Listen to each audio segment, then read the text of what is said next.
2 weeks after my daughter's wedding, the photographer texted, "Ma'am, I discovered something terrible in the photos. Come urgently. Come alone and don't tell anyone." What she showed me destroyed everything. Good day, dear listeners. It's Larissa again. I'm glad you're here with me. Please like this video and listen to my story till the end, and let me know which city you're listening from. That way I can see how far my story has traveled. Life before that phone call was simple, predictable. I'd wake up at 6, make coffee, tend to my garden, call my daughter Emma every Tuesday and Thursday. She was my only child, my pride, 28 years old and finally married, to whom I thought was a decent man. The wedding had been 3 weeks ago. A beautiful June ceremony in our backyard, white roses everywhere, Emma glowing in her grandmother's lace dress. I'd cried happy tears that day. Stephen, her new husband, seemed attentive, successful, from a good family. His mother, Patricia, had been polite, if a bit cold. But I'd chalked that up to typical mother-in-law territory. I'd hired Rebecca, a young photographer from town, to capture everything. She was thorough, creative, took nearly 1,000 photos.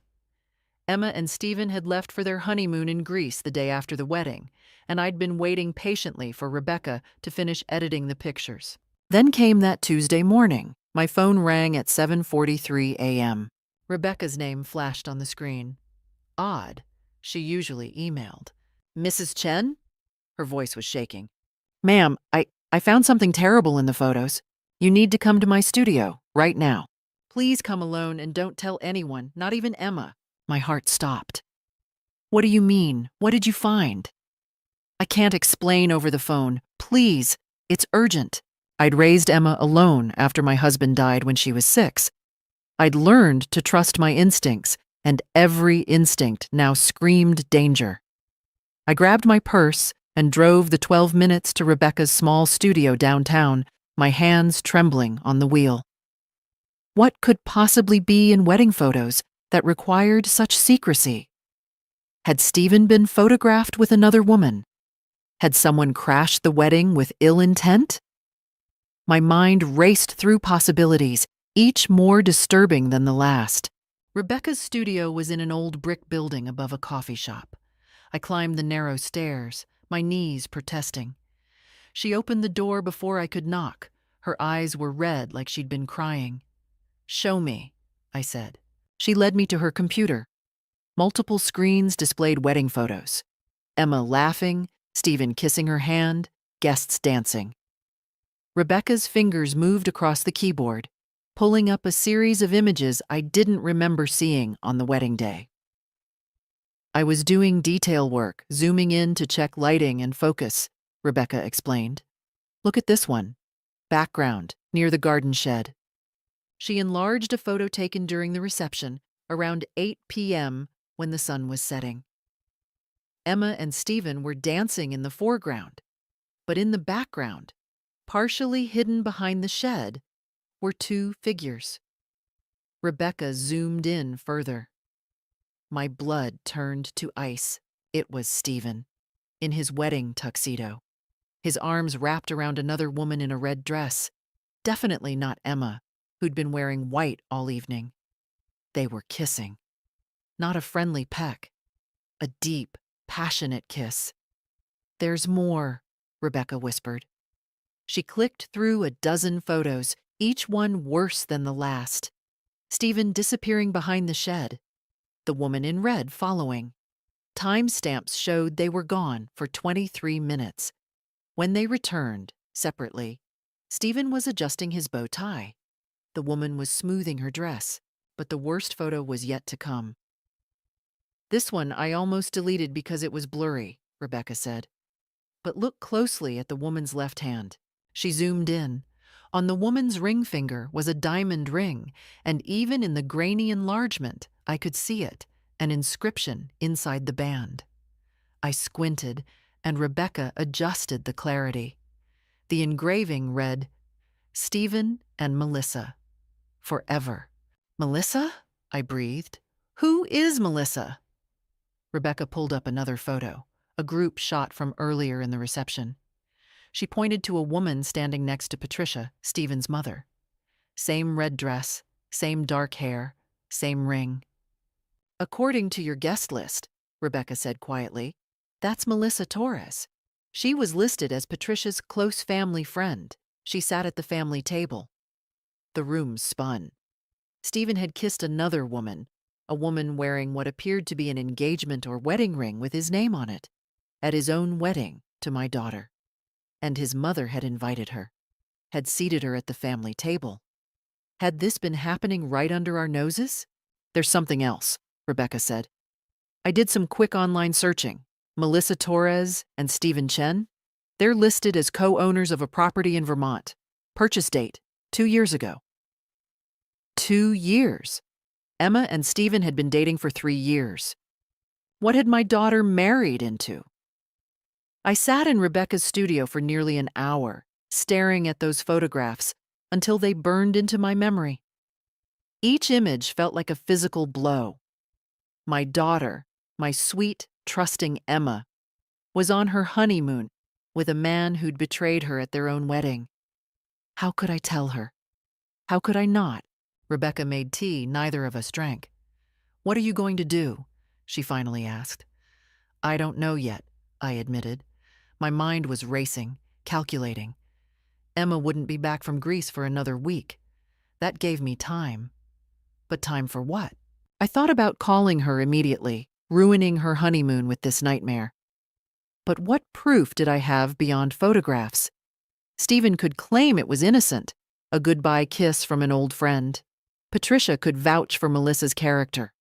Without more information, I'd just be the hysterical mother-in-law causing drama. No, I needed more than photos. I needed to understand the full scope of what was happening. Can you print these for me? I asked Rebecca. All of them, and send me the digital files too. Put them on a secure drive. She nodded, already moving. Mrs. Chen, I'm so sorry. I debated whether to even tell you, but if it were my daughter... You did the right thing, I assured her. But Rebecca, no one can know about this yet. Not until I have the full picture. Can I trust you? Absolutely.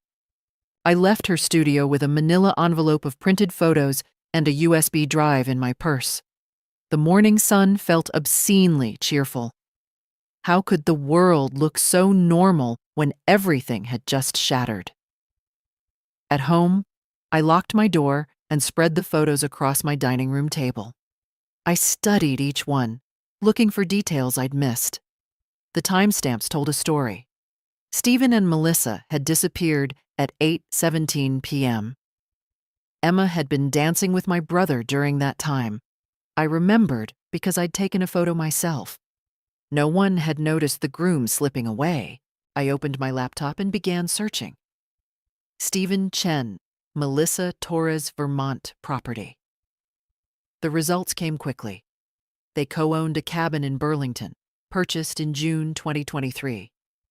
2 years ago, exactly as Rebecca had said. The property listing described it as a romantic mountain retreat.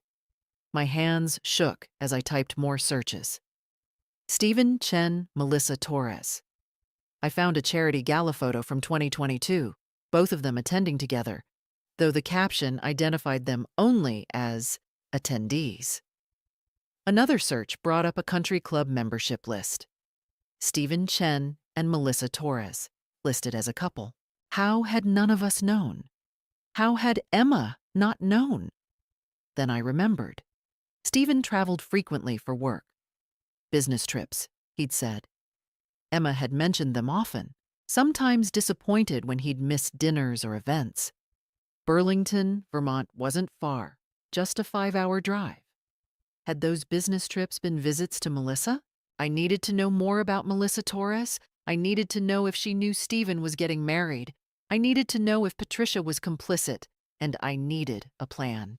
The old Margaret would have confronted everyone immediately, demanded answers, made a scene. But I'd learned hard lessons in my 63 years. I'd learned that righteous anger without strategy was just noise. I'd learned that powerful people protect their own, Stephen came from money. His family owned a successful real estate development company. Patricia sat on charity boards, knew lawyers and judges. If I went in making accusations without ironclad proof, they'd close ranks and paint me as the crazy mother-in-law. Number one, I needed to be smarter. I pulled out a notebook and began writing. First, I needed more information about Melissa. Who was she? What was her relationship to Stephen? Did she know about Emma?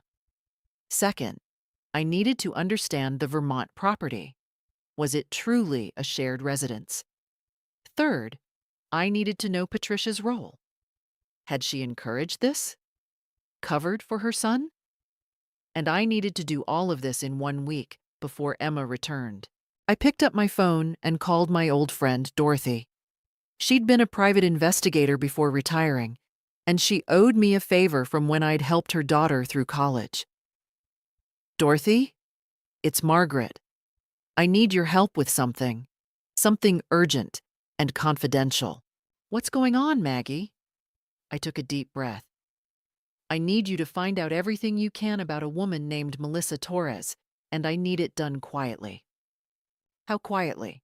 No one can know, not even Emma. There was a pause. Then, I'll need some details. And Maggie? Whatever this is about, you be careful. Careful, yes, but also determined.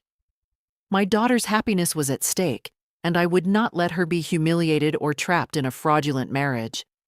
Not while I still had breath in my body. Dorothy called back within 2 days.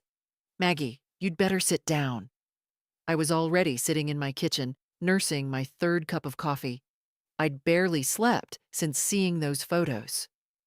Tell me, Melissa Torres, 31 years old, works as a marketing director in Manhattan. But here's the interesting part. She's been in a relationship with Stephen Chen for approximately 5 years. According to social media footprints I dug up from private accounts, they started dating in 2020. There are photos, Maggie. Vacations together, holidays. She refers to him as her partner in emails to friends. 5 years. Emma had been with Stephen for 3, which meant he was with Melissa first, I said numbly. Gets worse. I contacted a friend at the Burlington Property Records Office, the Vermont cabin.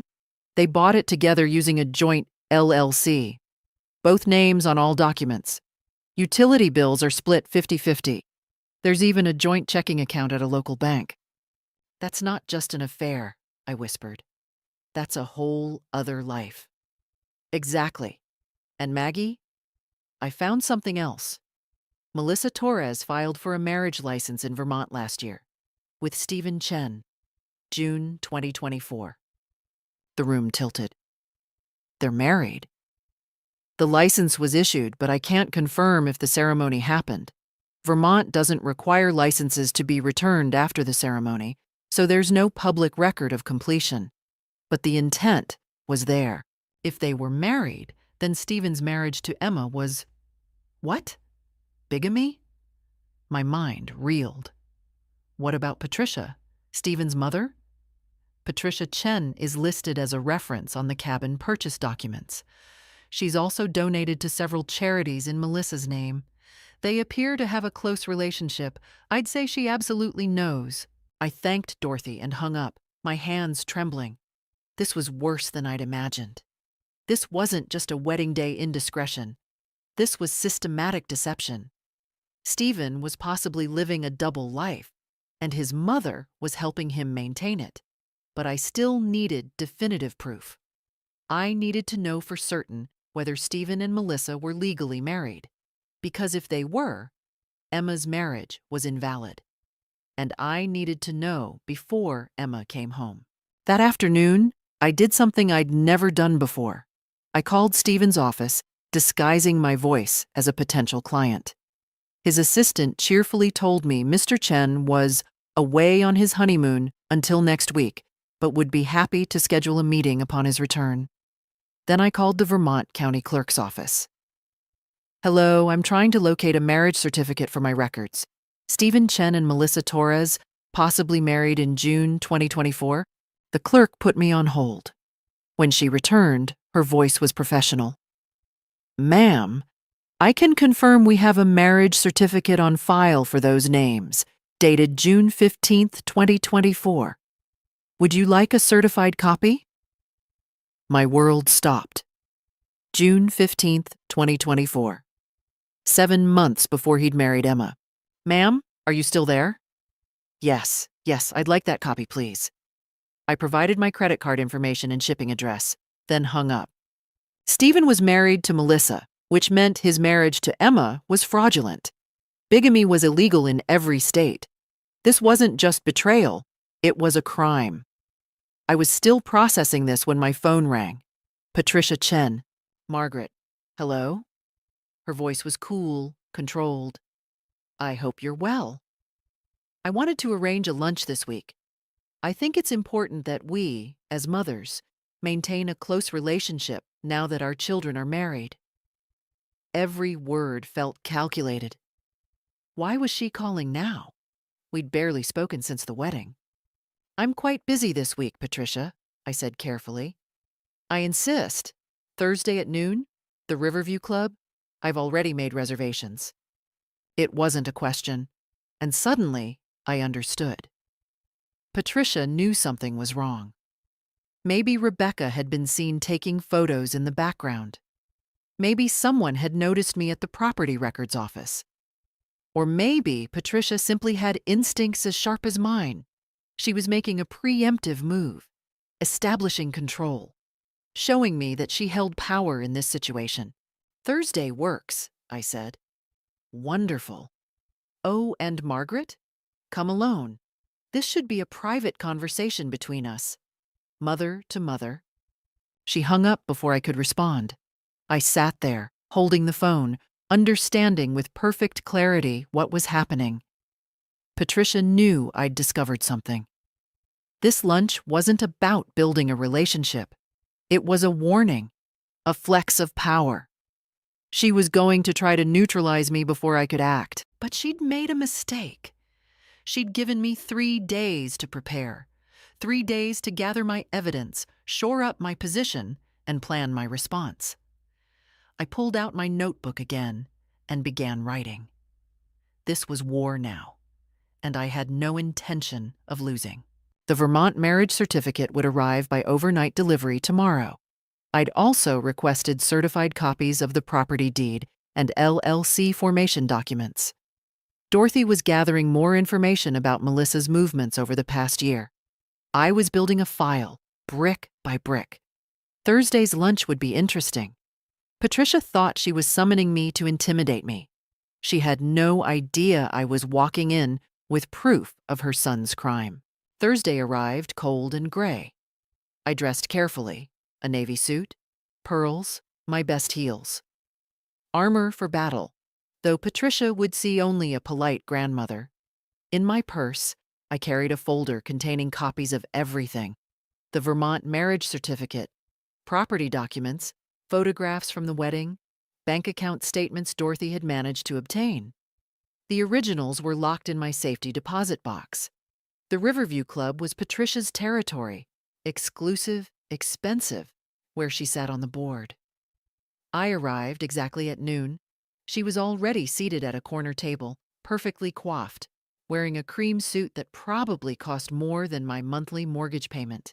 Margaret, she smiled, but it didn't reach her eyes. How lovely to see you. I sat, placing my purse carefully beside my chair. Patricia. Small talk drifted between us like smoke. Weather, the wedding flowers. Wasn't it wonderful that the kids were enjoying Greece?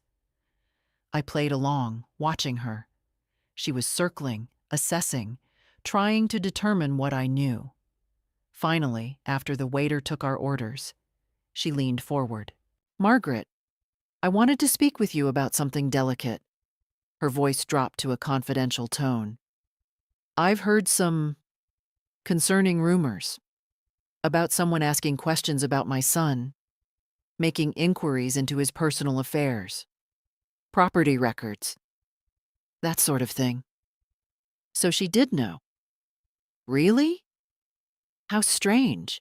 Indeed, You can imagine how distressing this is for our family. Stephen is a private person. He values discretion. Her eyes locked onto mine. I would hate for anyone to spread malicious gossip that could damage his reputation or upset Emma unnecessarily. There it was, the threat wrapped in concern. Don't dig, don't tell Emma.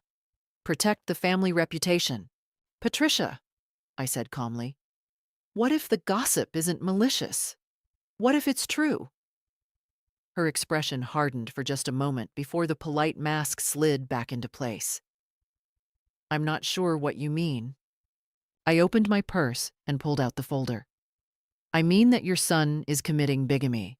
I mean that he married Melissa Torres in Vermont 7 months before marrying my daughter. I mean that he's been living a double life, and you've been helping him. I slid the marriage certificate across the table. Patricia's face went white, then red. She glanced at the document, and I saw her hand tremble before she controlled it.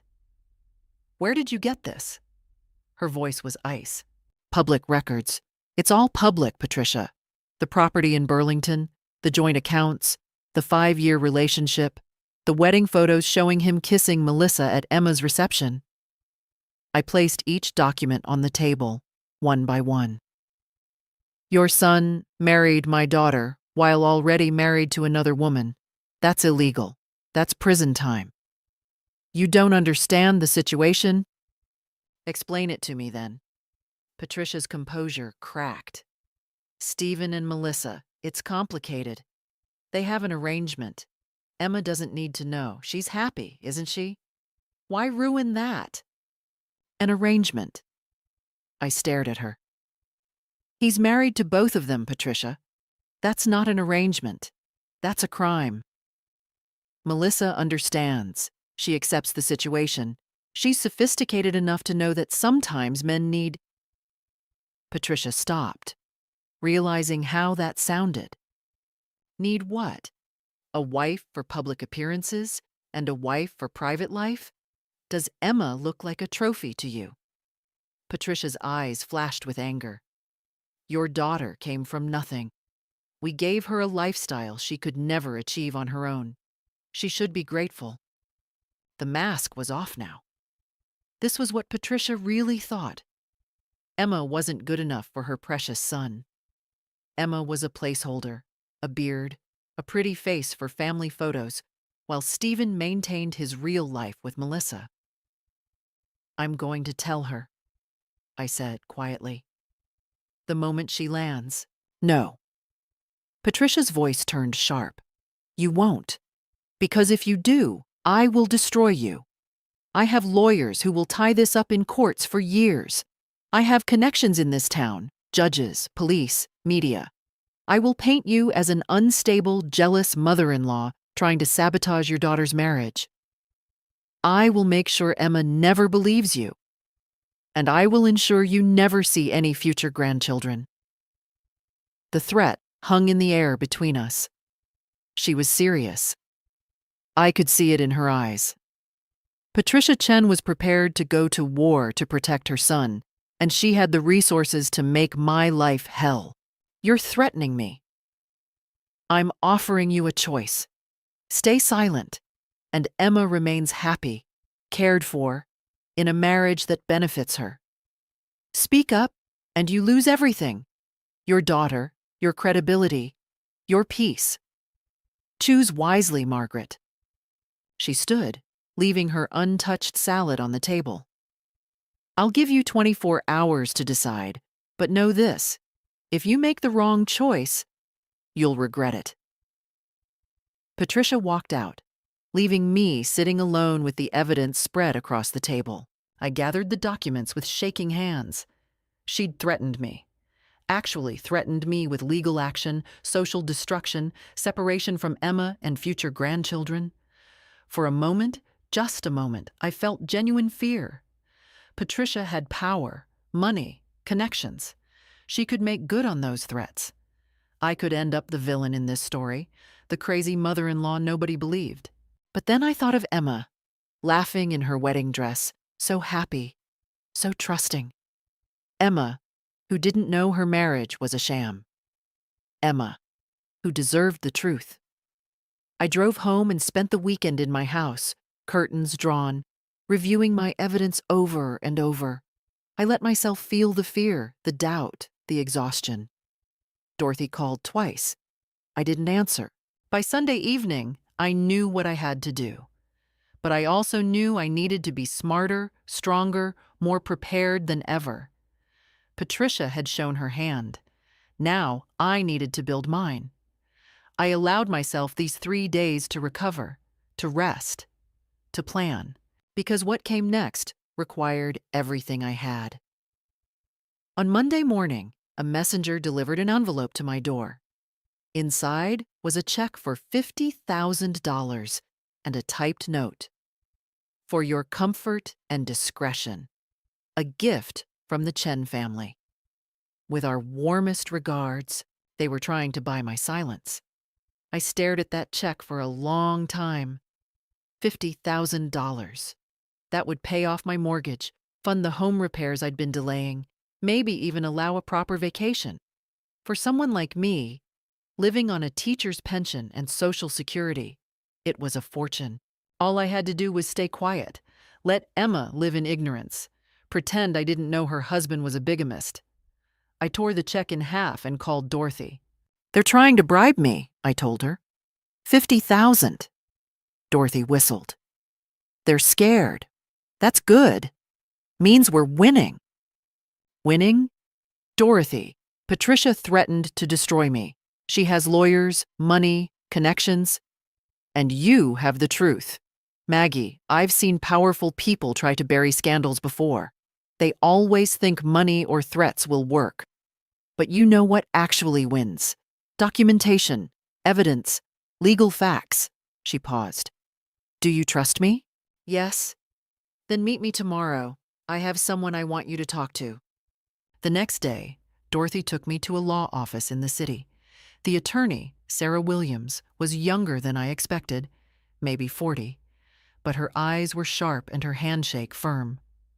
Mrs. Chen, Dorothy explained your situation. I want you to know 2 things.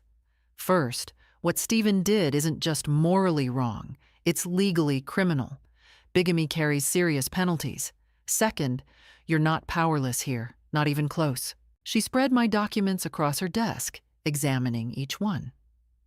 This is excellent documentation. The Vermont marriage certificate alone invalidates the second marriage. Emma's marriage to Stephen is legally void. She's been defrauded. Patricia said she'd tie this up in courts for years. Sarah smiled. She's bluffing, or her lawyers are incompetent. Bigamy cases are straightforward. The evidence is clear. What Patricia's really afraid of is publicity. The Chen family built their reputation on traditional values, charitable work, being pillars of the community. A bigamy scandal would destroy them. So what do? You file a police report. You provide this evidence to the district attorney, and you secure an attorney for Emma, I'd be happy to represent her, to begin annulment proceedings and potentially a civil suit for fraud. Sarah's expression softened. I know this is terrifying, but you're doing the right thing. I left that office feeling something I hadn't felt in days, hope and certainty. That evening, my phone rang. Stephen's number. He was supposed to be in Greece with Emma until tomorrow. My hands went cold. Margaret. His voice was smooth, friendly. Everything Patricia's wasn't. I hope I'm not interrupting. I wanted to call before Emma and I return home. My mother mentioned you 2 had lunch last week. She mentioned that, did she? She said there might have been some misunderstandings about my relationship with Melissa Torres. He sighed, and I heard the calculation in it. Margaret, I need you to understand something. Melissa is a family friend. She's been struggling with some personal issues, and my mother and I have been supporting her. The property in Vermont? That was an investment opportunity we went in on together. Purely business. Those photos from the wedding? Melissa had just received bad news about her father's health. I was comforting her. Every word was a lie delivered with perfect sincerity. "What about the marriage certificate?" I asked coldly. Silence. Then, "I don't know what you're talking about." "Stephen, I have a certified copy of your marriage certificate to Melissa Torres, dated June 15th, 2024. Shall I read you the certificate number?" More silence. When he spoke again, the friendly tone was gone. "Listen to me very carefully. If you tell Emma about this, you will ruin her life. She loves me. She's happy. Do you really want to destroy that? What kind of mother would do that to her own daughter?" The manipulation was breathtaking. "Turn it around. Make me the villain."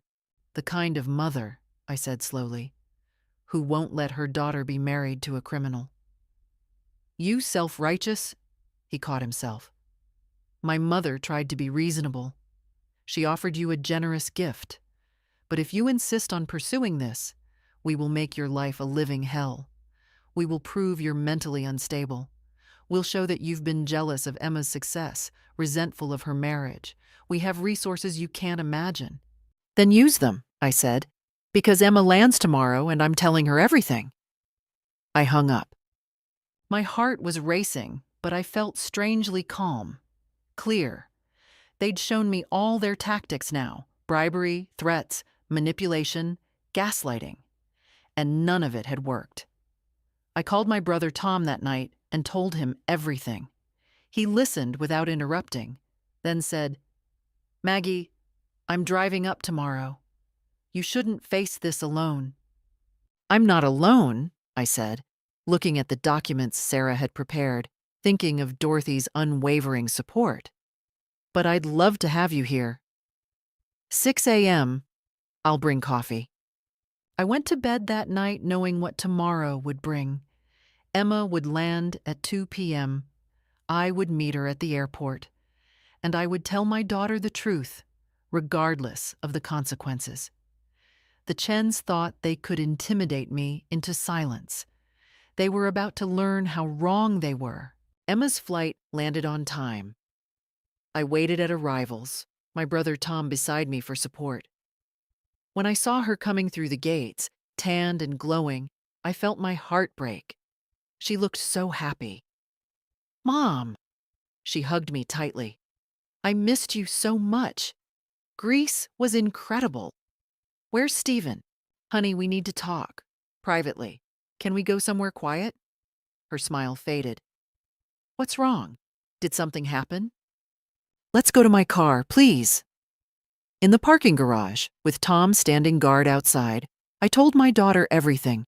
I showed her the photographs from her wedding, the Vermont marriage certificate, the property documents, the bank statements. I watched her face transform from confusion to disbelief to horror. "No," she kept saying. "No, that can't be right. Stephen wouldn't—" "Emma, sweetheart." "Stop." She was crying now. "This has to be a mistake.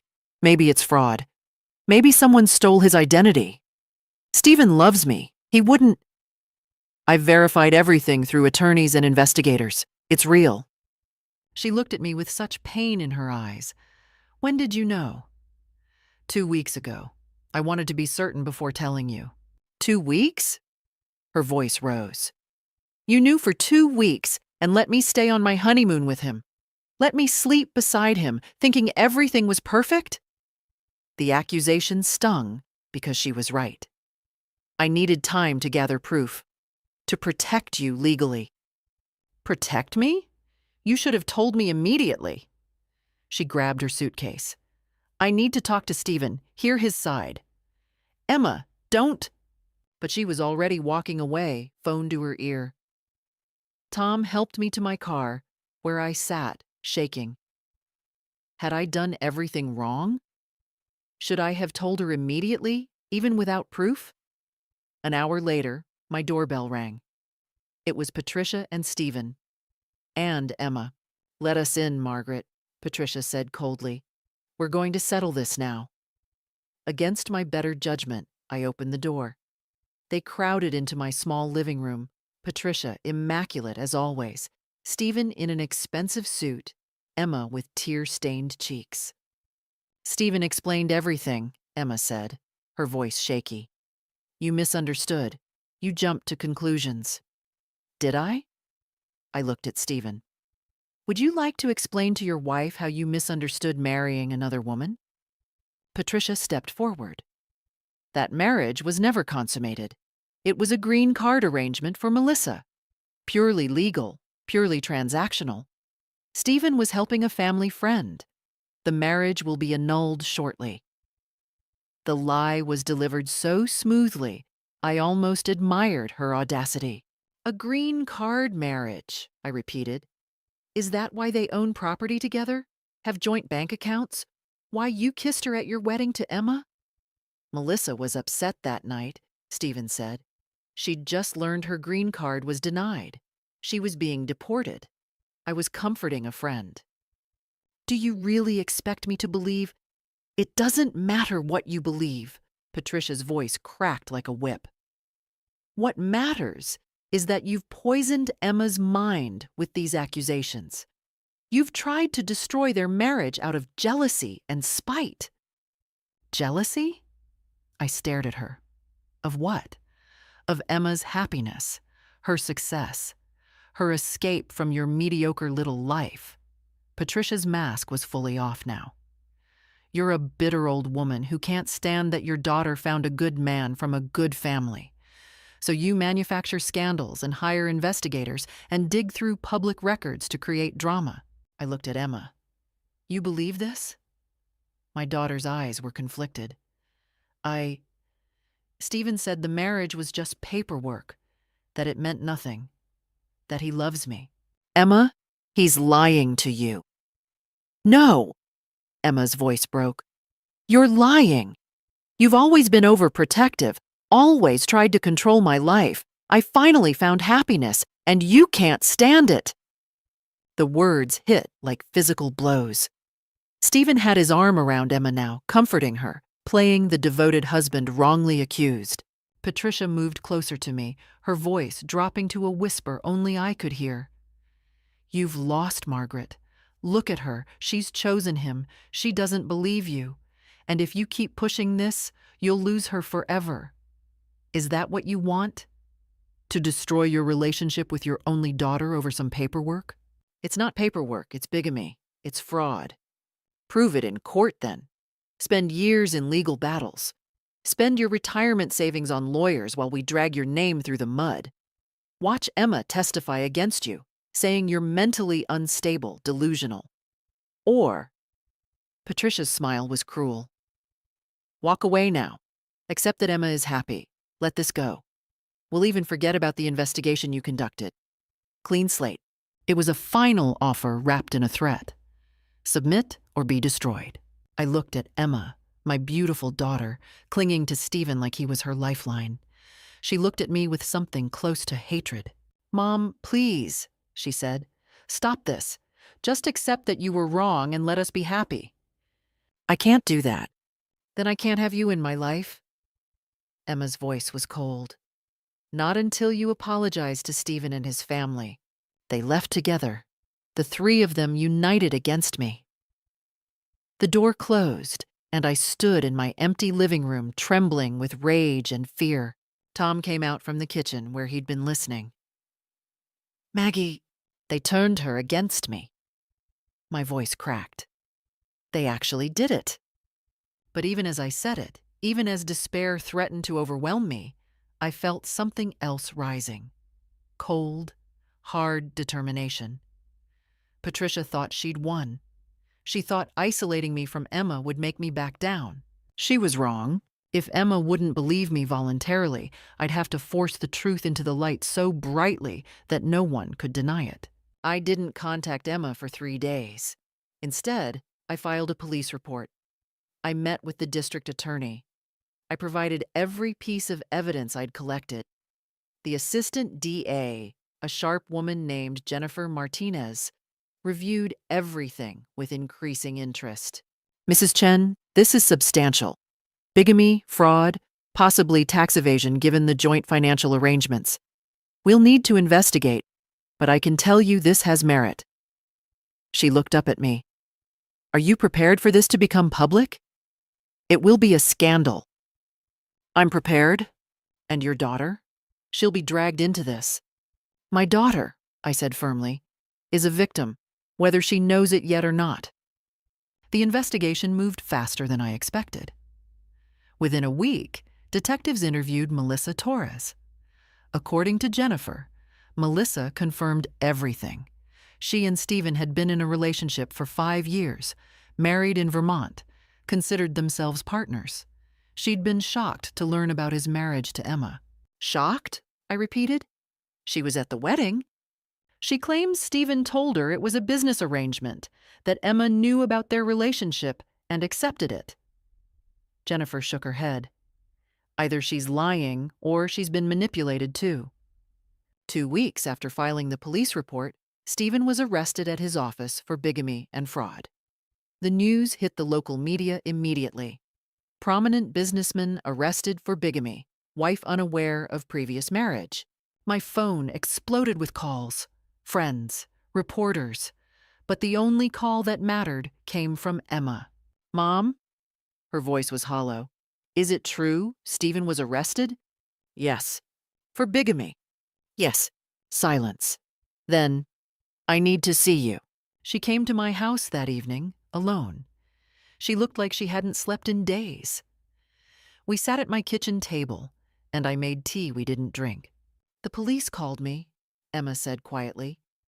They asked me questions about when Stephen and I met, when we got engaged, whether I knew about Melissa. I said no. I didn't know about any of it. She looked up at me with devastated eyes. They showed me evidence, Mom. Bank statements, property records, photos of Stephen and Melissa from years ago, together, as a couple. I know, sweetheart. You were right, about everything. And I called you a liar. I chose him over you. Tears streamed down her face. How could I have been so stupid? You weren't stupid. You were in love. He deceived you. Him and his mother both. Patricia. Emma's voice turned hard. She called me yesterday, told me this was all a misunderstanding, that the arrest was a formality, that Stephen would be cleared. She asked me to post bail for him. Did you? No. Because while she was talking, I remembered something. Before the wedding, she took me to lunch. Just the two of us. She asked me if I'd sign a prenuptial agreement. I said yes, whatever Stephen wanted, and she said, good. Some marriages are about love, some are about family legacy. As long as you know your role, everyone will be happy. Emma wiped her eyes. I thought she meant I should be a supportive wife, but she meant I was the acceptable public wife, the one for family photos and charity events. While Stephen kept his real life with Melissa. Yes, Emma's hands clenched. They were using me, both of them. I was just a prop, a decoration. The doorbell rang. Through the window, I saw Patricia and her lawyer on my doorstep. Don't answer it, Emma said, but I was already moving. I opened the door to find Patricia perfectly composed, despite her son sitting in a jail cell. Her lawyer, a man in an expensive suit, spoke first. Mrs. Chen, we're here to discuss a settlement. If you drop the charges. No. Patricia's control finally cracked. You vindictive bitch. You've destroyed my son's life over a technicality. A technicality? He committed fraud. He's a bigamist. He made a mistake. One mistake, and you're ruining everything we've built. Our reputation, our business, our family name. Patricia's face was twisted with rage. Do you know what you've done? The media is everywhere. The board is calling for Stephen to step down. We're losing clients, contracts, everything. Good, Emma said, appearing behind me. You deserve to lose it all. Patricia's eyes widened. Emma, sweetheart, you don't understand what your mother has... Don't. Emma's voice was ice. I understand perfectly. You and Stephen used me. You brought Melissa to my wedding, and sat her at the family table while your son married me, knowing he was already married to her. You thought I was too stupid or too desperate to ever find out. That's not. We gave you a beautiful life. You gave me a lie. Emma stepped forward. And now I'm going to make sure everyone knows exactly what kind of people you are. Patricia's lawyer attempted damage control. Ms. Chen, perhaps we could discuss a financial settlement for the dissolution of the marriage. Compensation for your distress. I don't want your money, Emma said. I want an annulment. I want Stephen prosecuted to the fullest extent of the law. And I want a restraining order against both of you. Patricia looked between us, finally understanding that she'd lost. You'll regret this, both of you. We still have resources, connections. Use them, I said calmly. Because we're not backing down. We have the truth, the evidence, and the law on our side. What do you have? Lies and manipulations and a son who's going to prison. He won't go to prison. Our lawyers are about to face a very public trial with overwhelming evidence, I finished. Every dirty secret will come out, every lie, every manipulation. The whole town will know what the Chen family really is. For the first time, I saw genuine fear in Patricia's eyes. She looked at Emma one last time, perhaps hoping to see doubt or wavering. But Emma stood firm beside me, united. Patricia and her lawyer left without another word. Emma and I stood in the doorway, watching them retreat. When they were gone, Emma turned to me. I'm so sorry, Mom, for everything I said, for not believing you. You were manipulated by experts, sweetheart, but you know the truth now. What happens next? I put my arm around my daughter. Next, we make sure justice is done, and then we rebuild. The trial took place 4 months later. During that time, Emma moved back home with me, started therapy, and began the legal process of annulling her marriage. Sarah Williams represented her brilliantly, documenting every instance of fraud and deception. Stephen's legal team tried everything. They claimed the Vermont marriage was invalid due to technicalities. They argued that Emma had known about Melissa. They attempted to paint me as a vindictive mother-in-law who'd manipulated evidence. Nothing worked. The evidence was overwhelming. The prosecution presented the Vermont marriage certificate, joint property documents, bank statements showing years of shared finances, and testimony from Melissa Torres herself. In exchange for immunity, Melissa had agreed to testify truthfully about her relationship with Stephen. She took the stand on a Tuesday morning. The courtroom was packed. This had become the scandal of the year in our town. Melissa, wearing a simple black dress, looked small and defeated. How long were you in a relationship with Stephen Chen? The prosecutor asked. 5 years. We started dating in early 2020. And you married him in June 2024? Yes, in Vermont. It was a small ceremony. His mother was there. Melissa glanced at Patricia in the gallery. She gave us her blessing, said Stephen deserved to be happy. Were you aware he married Emma Chen in January 2025? Not until after it happened. Stephen told me Emma was a business associate. He said their marriage was an arrangement for tax purposes and family appearances. He said it meant nothing. Her voice cracked. I believed him. I trusted him. Did you attend their wedding? Yes, Patricia invited me. She said it was important to maintain appearances, that we were all adults who understood the situation. I thought Emma knew about me, that we had an understanding. But she didn't know. No, I realized that when the police contacted me, Emma had no idea I existed. Stephen had lied to both of us. The defense tried to discredit Melissa, suggesting she was a scorned woman seeking revenge. But her testimony was consistent, backed by physical evidence, and ultimately credible. The jury saw her as another victim of Stephen's deception. Stephen's own testimony was a disaster. He was arrogant, defensive, and his story kept changing. First he claimed the Vermont marriage was fake, then that it was real, but meant to be annulled. then that Emma had known everything. His lies contradicted each other, and the jury saw through everyone. Patricia sat in the gallery throughout the trial, stone-faced, watching her son destroy himself. She never testified. Her lawyer had advised against it. But her presence spoke volumes. She'd enabled this, encouraged it. And now she was watching it collapse. The jury deliberated for less than 3 hours. On the charge of bigamy, how do you find? Guilty. On the charge of fraud, how do you find? Guilty. Stephen's face went white. Patricia made a small, choked sound. Emma, sitting beside me, squeezed my hand so tightly it hurt.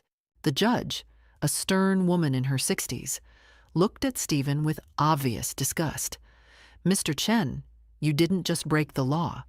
You violated the trust of 2 women, committed fraud for your own convenience, and showed no remorse when caught. You treated your wife as a prop, a decoration for your public image while maintaining a secret life. She sentenced him to 18 months in prison, followed by probation.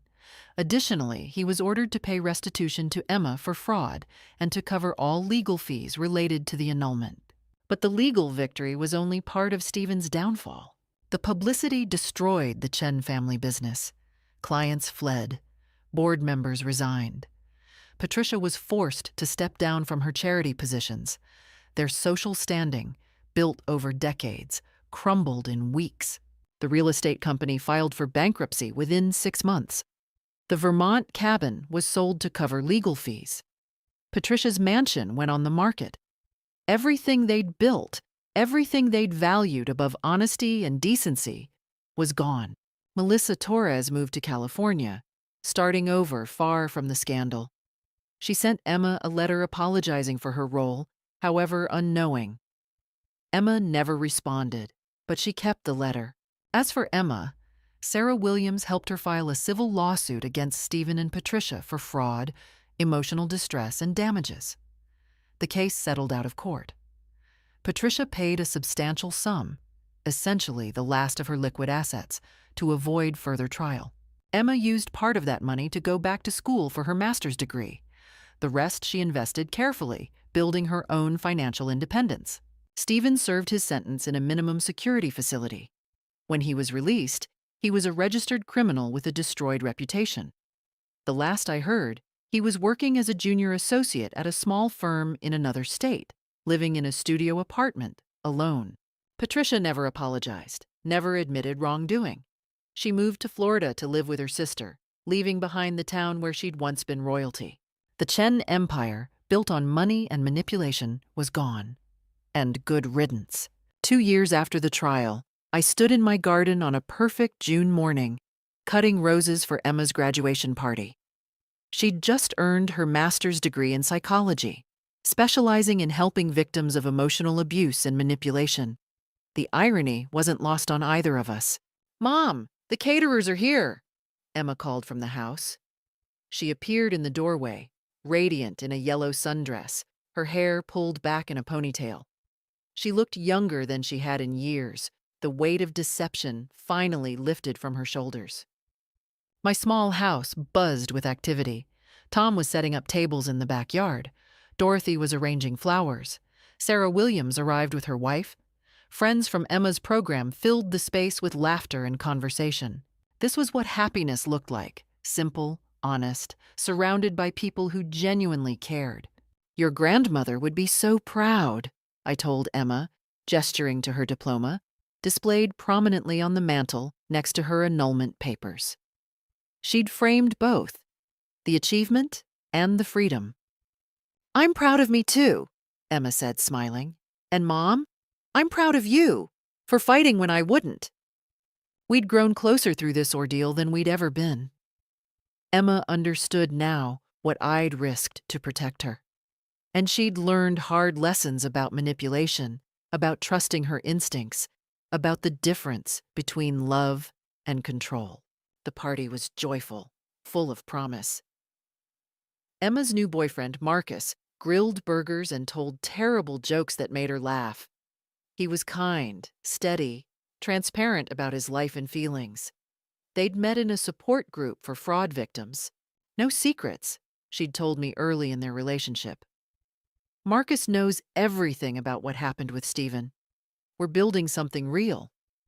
Watching them together, easy, comfortable, genuine, I felt a peace I hadn't known in years. Later that evening, Dorothy pulled me aside. "Did you hear about Patricia? She tried to rebuild her image in Florida, joined charity boards. But someone from our town recognized her, told everyone about the trial. She's been blacklisted." I should have felt satisfaction. Instead, I just felt tired.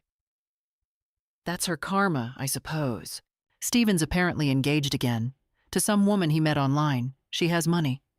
Poor woman, I said genuinely. I hope someone warns her. Emma joined us, overhearing. Should we warn her? I considered it. We could send her the public court records. Let her make her own informed decision. We did send those records, anonymously. A week later, news reached us that Stephen's engagement had been abruptly broken off. The woman had discovered the truth and left him. Stephen would keep facing consequences. His pattern was documented, publicly accessible. Any future victim could simply Google his name and find the truth. As for Melissa Torres, she was thriving in California. She'd written a memoir about her experience, which became a modest bestseller, helping others recognize manipulation in relationships.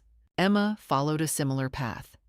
Her master's thesis focused on coercive control in intimate relationships.